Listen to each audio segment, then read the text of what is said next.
Саламатсыңдар ма? Мен Жамбыл ауданы Жасүркен орта мектебі бастауыш сынып мұғалімі Ұлтанбаева Нұрлыкүл Махамбетовамын. Қазақ тілі пәні 105-ші сабақ. Тақырыбы етістіктердің шақтары. Оқу мақсаты етістікті тиісті шақта, өткен, келер, осы шақтарда қолдану. Бағалау критерийлері тыңдаған мәтін бойынша тірек сөздерді белгілейді. Етістіктердің шақтарын анықтайды. Құрметті оқушылар, егерде сабаққа дайын болсақ, бүгінгі сабаққа белсене қатысуға атсалысайық. Көптеген тапсырмалар, қызықты бейнероликтерді көре отырып, бүгінгі сабағымызды сәтті өтеді деп үміттенемін. Олай болса, мен сендерге мына бейнероликті дайындап қойдым. Осы бейнероликке мұқият зер салып тыңдайық. Іске сәт, балалар. Ай мектеп.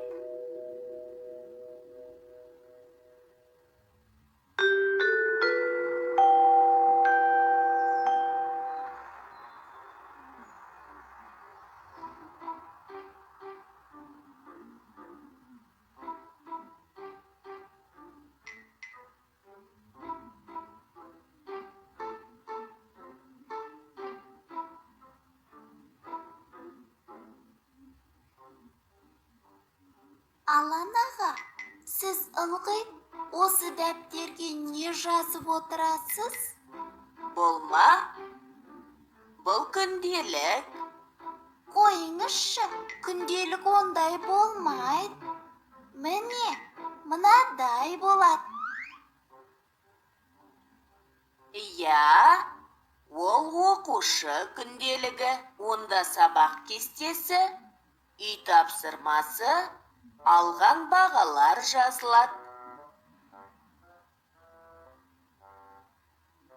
Мынау да күнделік. Мұнда адам өзі істеген ісіне есеп береді.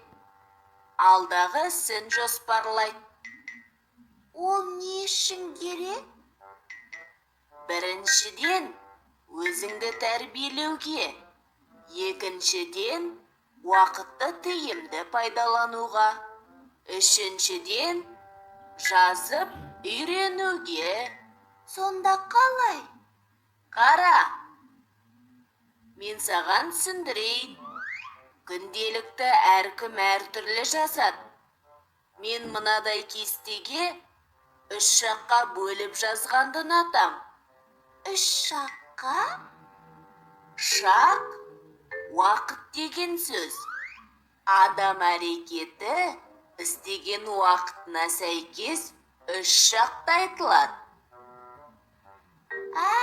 Қазірге дейін, қазір және бұдан кейінгі уақыт па? Иә, дұрыс. Оларды өткен шақ, осы шақ, келер шақ деп атайды. Түсіндім. Мына жерде бұған дейін орындалған әрекеттер өткен шақта жазылған. Мектепте сабақта болдым. Ағылшын тілінен қосымша сабаққа қатыстым. Бассейнде жүздім. Мына қатарда дәл қазір не істеп жатқаным осы шақта жазылған. Қазір математикадан есеп шығарып жатырмын. Ал мына бағанда енді не істейтінім, яғни келер шақтағы әрекеттерім жоспарланған. Ертең кешке Викимен қыдырам. 2 күннен кейін Болатпен шахмат ойнайым. Демалыста Данаға балықтар жайлы айтып берем. Сіз осының бәріне қалай үлгересіз? Мен сабаққа дайындалсам, ойынға, ойнасам сабаққа дайындалуға уақыт жеткізе алмаймын. Маған етістіктің шақтары көмектесті. Күнделік жазу маған әрі өзіме есеп беруді, әрі уақытымды жоспарлауды үйретті. Осылай істесең, уақытты бәріне жеткізуге болады. Алақай, енді мен де солай істеймін.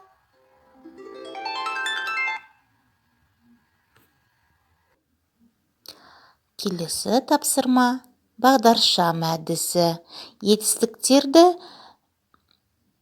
жүзеге асыру мезгіліне қарай, уақытына қарай түстерді топтастыру. Бүгін осы шақ, кеше өткен шақ, ертең келер шақ. Яғни қызыл түске бүгін болған, сары түске кеше болған, жасыл түске ертең болатындарды топтастырамыз.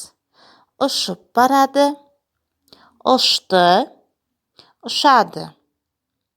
Билеп тұр, биледі, билейді. Айтып тұр, айтты, айтады. Бұл тапсырманы орындамас бұрын мен сендерге дескриптор ұсынғым кеп отыр. Сол дескрипторды орындап болған соң қалыптастырушы бағалауды жүргіземіз.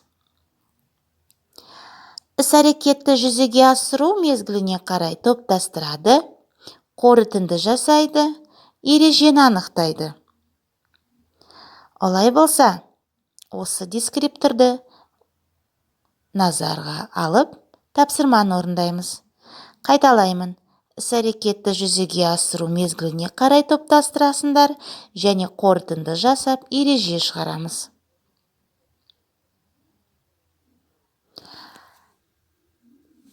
Ал енді менің ұсынып отқан ережеме назар аударамыз. Етістік іс-әрекеттің жүзеге асу мезгіліне уақытын білдіреді. Соған орай етістіктің 3 жағы болады. Осы шақ, өткен шақ, келер шақ. Ережелерді салыстырамыз.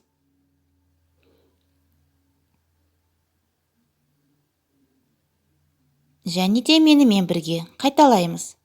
Етістік іс-әрекеттің жүзеге асу мезгіліне уақытын білдіреді.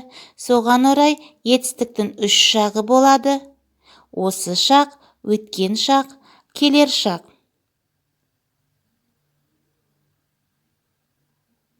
Жарайсыңдар.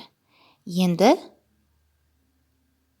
осы тапсырманы орындап болған соң өз-өздеріңді бағалап көріңдер. Егер ештеңе түсінбесең, қызыл түсті таңда. Саған әлі де түсініксіздеу жартылай толық болмаса, сары түсті таңдаймыз. Жасыл түсті барлығы түсінікті болса таңдайсың. Олай болса, өзіңді бағалап көр. Іске сәт.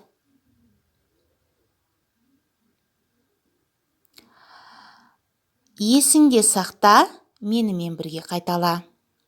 Осы шақ настоящее время, present simple. Өткен шақ прошедшее время, past simple. Келер шақ будущее время, future simple. Қайталаймыз. Осы шақ настоящее время, present simple. Өткен шақ прошедшее время, past simple. Келер шақ будущее время, future simple. Жарайсыңдар. Енді естеріңде сақтап, өздерің қайталап көріңдер.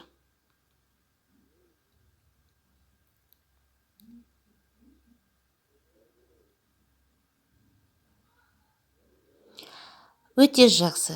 Жарайсыңдар. Келесі тапсырмаға назар аударамыз. Жұмбақты тыңдап, шешуін тап. Етістікті анықтап, қайта шақта тұрғанын айт. Тыңдаймыз. Аспанда бір алып құс ызғып ұшып барады. Қарап тұрсаң ғажайып, соңыңда із қалады. Өте жақсы балалар. Ал енді бұл тапсырманы орындамас бұрын мен дайындаған дескрипторға назар аударамыз. Және де өзімізді бағалаймыз.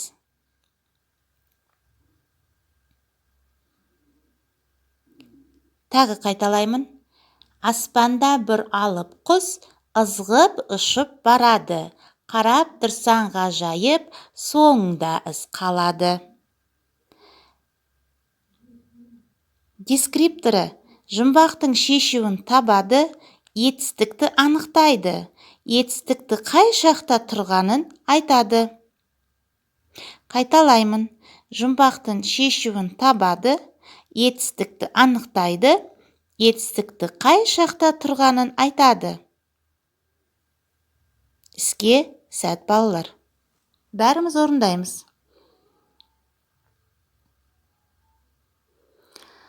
Жарайсыңдар.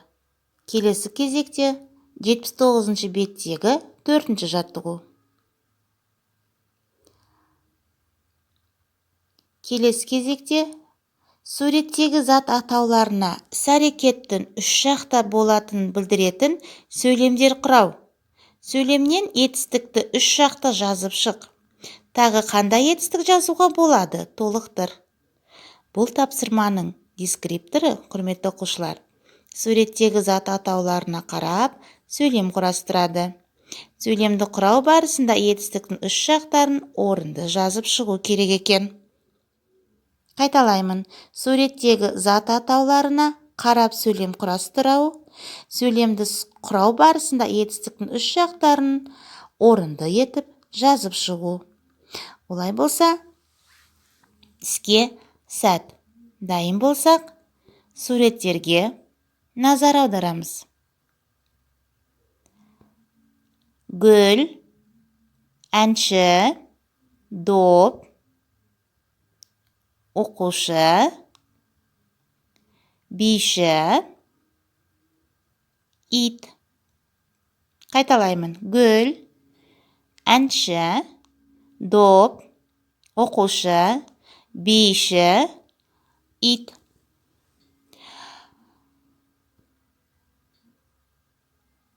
Үлгі ретінде мына жазуларға назар аударыңдар.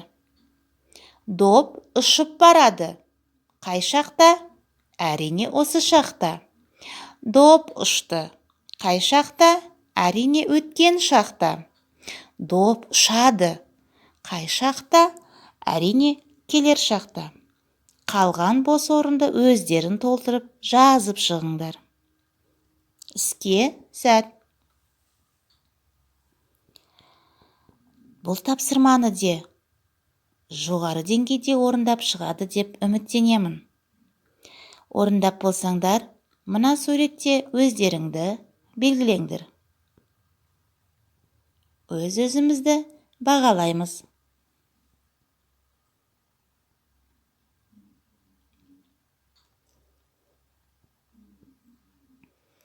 Жарайсыңдар. Олай болса, келесі тапсырмаға көшеміз. 4-ші тапсырма ғарыш деген тақырыпта қысқаша 15 сөйлемнен тұратын әңгіме құрап жазамыз. Ең бірінші балалар, ғарыш дегеніміз не?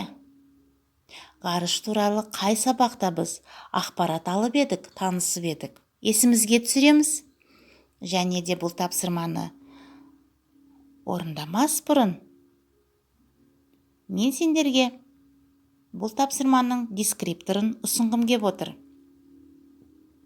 Және де бүгінгі сабағымыздың тақырыбына, оқу мақсатына байланыстырып орындауымыз керек. Олай болса, іске сәт.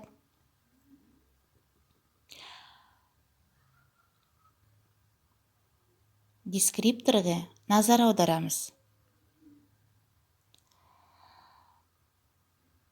Жазған мәтін бойынша тірек сөздерді белгілейсіңдер.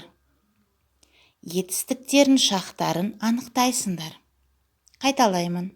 Жазған мәтін бойынша тірек сөздерді белгілейді. Етістіктердің шақтарын анықтайды. Іске сәт.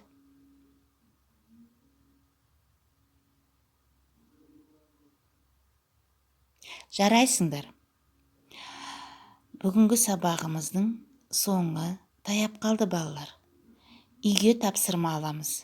80-ші бет 6-шы тапсырманы орындаймыз. Және де Білімленд iMектеп білім платформасына кіріп, мына логин мен парольді теріп, сол жерде берілген тапсырмаларды орындаймыз. Логин мектеп нүкте 679, пароль 91 831. Сол жердегі тапсырмалар, ойындар, тест сұрақтарына дайындаламыз. Және де бүгін алған білімдеріңді үйде толықтырып, жетілдіріп, меңгеруіміз деп үміттенемін. Олай болса, үй тапсырмасы сендерге оңай болады деп ойлаймын. Сабақты қорытындылай келе, мына таңбаларды таңдауды ұсынамын. Егер сабақ көңілсіз, қызықсыз болса, сұрақтарыңыз бар болса, сабақта берілген тапсырмаларды орындасаңыздар, көңілді, қызықты болса, тақырыпты түсінсеңіздер, жаңа мағлұматтар білсеңіздер, осы таңбаларды таңдаймыз.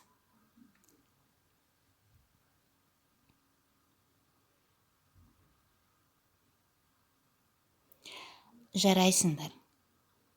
Бүгінгі сабақ осымен аяқталды. Көңіл қойып, назар аударғандарыңызға және белсенді қатысқан оқушыларға алғыс айтамын. Келесі сабаққа бұдан да белсене қатысамыз деп үміттенеміз. Келесі сабаққа кездескенше сау болыңыздар. Рахмет.